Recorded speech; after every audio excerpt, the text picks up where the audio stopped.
Quem diria que em apenas um episódio nosso querido esqueletão faria duas coisas até que bem surpreendentes. A primeira é ele sendo muito baitola, dele ficar nesse assunto de querer fazer os companheiros dele ficarem felizes. E também o segundo foi ele ter ficado irritado por um humano. Logo a raça ao qual ele literalmente não sente nada, ele não sente nem mesmo um pingo de remorso de devastar a face da terra. Esse novo episódio de Overlord só teve conversa e também foi mais como uma preparação para a guerra. Mas até mesmo nesses preparos e também vários diálogos que tiveram, teve muitas coisas interessantes. Ainda mais quando se trata quando o Zanak ele encontra o Weiss, que ali é onde eu posso dizer que o desenvolvimento dos dois acabou sendo colocado em prática de verdade, viu? Mas então hoje vou trazer a review do episódio 10 da quarta temporada de Overlord, que teve bastante coisa interessante. Então sem enrolação, bora logo começar com essa review. O episódio ele começa com o Weiss ele ficando muito surpreso com a aparição daquela armadura voadora no meio do campo de batalha. E assim como eu tinha dito no último vídeo,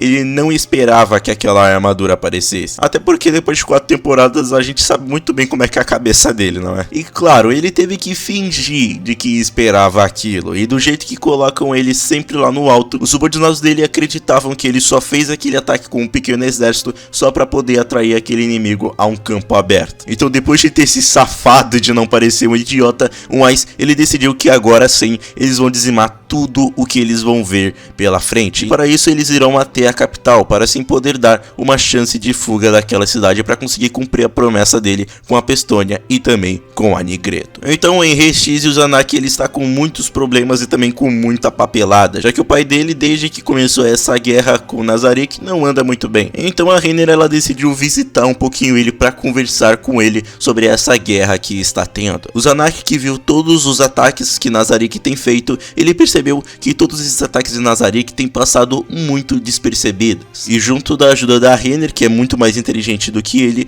ele conseguiu criar uma teoria de que talvez o Marquês Raven esteja tendo o filho dele como refém de Nazarick. E ele tem ajudado a Nazarick para que esses ataques tenham passado despercebidos. Pelo menos isso foi uma teoria que eles acabaram fazendo. E vendo a situação em que eles se encontram, eles só conseguem ver que no final mesmo isso vai acabar resultando em uma grandíssima guerra. A Rainer até mesmo pergunta para o Zanak se eles poderiam vencer, e o Zanak, agindo realmente como um rei, diz que eles não deveriam vencer, e sim de que eles vão vencer, por mais que isso seja um pouco de mentira da parte dele. Logo após isso a gente vai para as Rosas Azuis, que acabaram recebendo uma solicitação, e no local onde elas iriam acabar tendo essa solicitação, não estariam só elas, mas também estaria o tio da Lacus e também a equipe Gota Vermelha, que é a equipe onde tem aquele ser misterioso que tem aquela armadura vermelha. A Lacus ela queria ir sozinho até essa solicitação, porque o tio dela estaria lá, e o tio dela, que é o tipo de homem que não costuma agradar todas as mulheres do mundo, porque quando elas chegam lá, tá simplesmente o cara lá deitado no sofá com duas mulheres só pegando elas e ainda sem roupa. O pior jeito possível que tu pode estar quando tu vai ter algum assunto de negócios. A situação tava tão desagradável que até a Evil Eye usou o Charm Species para conseguir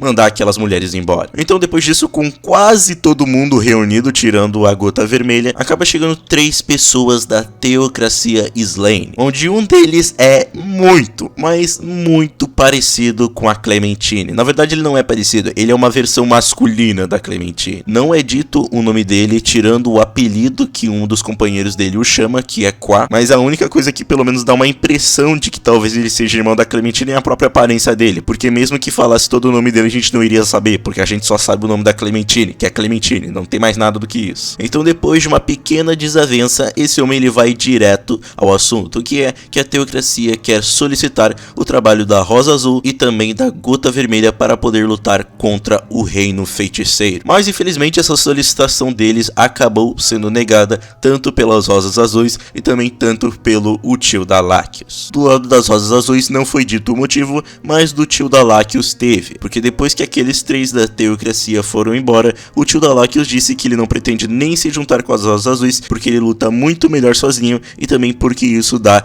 mais chances dele poder escapar caso ele lute contra o Rei Feiticeiro. E no final essa solicitação de trabalho acabou sendo só uma perda de tempo. E agora é onde a gente entra no momento que é a estrela desse episódio. O Zanak junto do seu exército está frente a frente com Weiss, e o Zanak ele decide ir sozinho até Weiss para que assim eles possam conversar e talvez dar um jeito nisso aí. E o Zanak vendo que foi apenas o representante de Rexis, ele decidiu devolver na mesma moeda, com ele sendo o representante de Nazarick. Então depois do Wise ele usar magia para ignorantemente ele fazer uma mesa e também uma cadeira e dar água para o Zanak ele pergunta para o Wise do porquê que o Wise ele tá fazendo algo tão desumano e por que ele simplesmente não aceita a rendição de Rei X. E a coisa que o Wise ele respondeu, eu acho que é uma coisa bem psicopata, que o motivo dele fazer isso é porque não há mérito, porque se ele simplesmente aceitasse o pedido de rendição de Rei X, isso só demonstraria para os outros países de que seria uma tolice enfrentar o Reino Feiticeiro. E não é isso que o Wise quer, ele quer dizimar tudo pela frente e isso continue por centenas de anos para assim poder passar o verdadeiro terror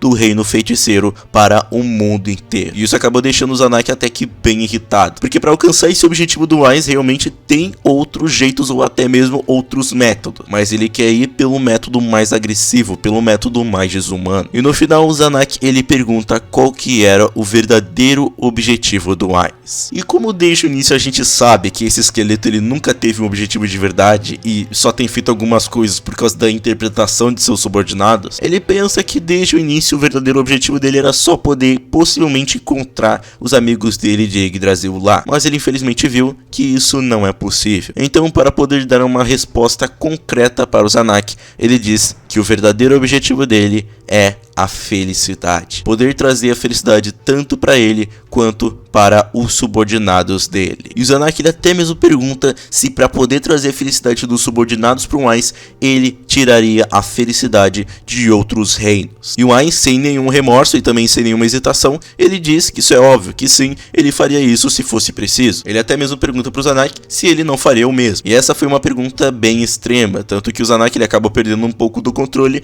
e disse exatamente isso para o Wise. E depois de mais uma rápida conversa, o Wise ele simplesmente manda de que vai fazer eles sofrerem pela felicidade dos subordinados dele, o que acabou fazendo com que eles tivessem muito aquele tipo de papinho onde dois inimigos, por mais que eles vão se matar no final, eles acabam meio que criando um laço entre eles. Tanto que o Zanak ele até mesmo fica sorrindo aí e fica pedindo pro Wise poder dar uma morte indolor pra ele que não faça eles sofrerem tanto, até porque ele já tem noção de qual que vai ser o resultado dessa guerra, né? E infelizmente não teve jeito, ele não conseguiu pedir pro Wise ele parasse isso ou aceitasse a rendição do reino dele. Agora é só correr direto pra morte. Mas enquanto ele voltava pra fortaleza dele, ele acabou pensando um pouquinho sobre as palavras do Wise sobre trazer a felicidade pro seu povo. E com todas aquelas palavras, vendo que o Wise ele é exatamente como um governante, que ele faz tudo pelo seu povo, o Zanak ele acabou vendo que ele realmente nunca acabou servindo muito para ser rei, pois tudo o que ele queria de verdade era que o reino dele fosse respeitado. O que já aqui nesse momento já começou a já me dar uma pequena tristeza, porque desde a segunda temporada, se eu não me engano,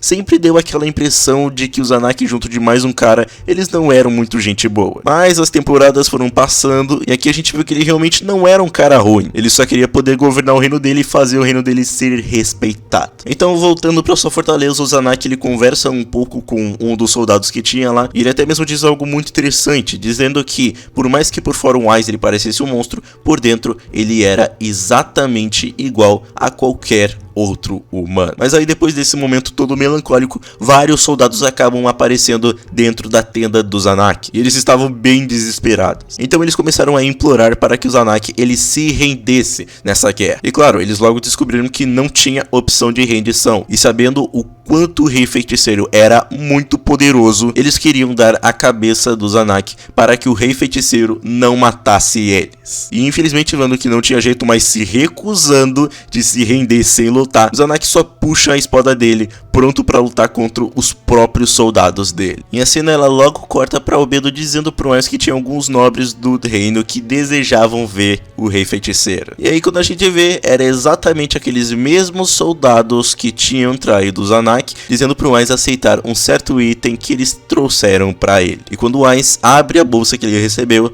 lá tinha a cabeça do Zanak. Sim, o coitado ele acabou morrendo. Mesmo que o Wise ele já tivesse criado uma pequena conexão com ele. Todos os soldados então pediram desesperadamente por Wise poupar as vidas, as famílias e também juraram lealdade a ele. E ele então decidiu dar uma recompensa para eles, que claro é não matar eles, mas ele logo fala para Albedo levar todos aqueles soldados para Neuroniste. E só para quem não lembra, ela é a torturadora de Nazarick. Então esses caras, eles não vão morrer, mas eles não vão ficar muito bem. Tanto que quando a Aura foi falar com a Neuroniste, o Wise pediu para a Aura falar para a Neuroniste para ela apenas torturar aqueles soldados e não matar. E quando eles implorarem pela morte, a morte deles não deve ser rápida. Então, já muito irritado e também já com o interesse perdido, o Wise acaba dando o posto de comandante e também de vice-comandante para o Coquiltos e também para a Mari, para que eles matem todos aqueles humanos que estavam do lado do Zanak, sem deixar sobrar nenhum. E assim o episódio acaba. Esse episódio não teve muita ação, mas olha o quanto que ele serviu para dar um desenvolvimento pro Zanak e também um pequeno desenvolvimento pro Wise, não é brincadeira. Como eu disse, o Zanak na primeira aparição dele, ele dava muito aquela vibe e também ele tinha a aparência de um nobre que não liga pra ninguém e que também é muito arrogante, que ele é todo maléfico. Mas depois de ver a segunda, a terceira e chegar nesse episódio, cara, todo aquele pensamento que eu tinha sobre ele aos poucos foi se esvaindo. E aqui nesse episódio já eu fiquei bem triste quando ele acabou morrendo. Tanto porque eu vi que ele não é só um cara que não é mau, ele também se importa muito com o reino dele e também que tem desenvolvimento. Fora uma coisa que eu gostei bastante foi o Wise ele finalmente decidir um objetivo pra ele. Mesmo que eu tenha uma pequena sensação de que ele só falou isso pra não poder sem ficar falar nada pro Zanak. Eu espero que esse realmente seja o objetivo dele. Mas no geral esse episódio foi muito interessante, foi um bom episódio de preparo e agora eu tô curioso pra ver como vão ser os próximos. Mas é isso, gente. Se você é novo no canal, por favor, se inscreva, ativa o sininho pra não perder mais nenhum vídeo, deixa teu like, ele ajuda pra caramba, me siga nas minhas redes sociais e então até a próxima review de Overlord.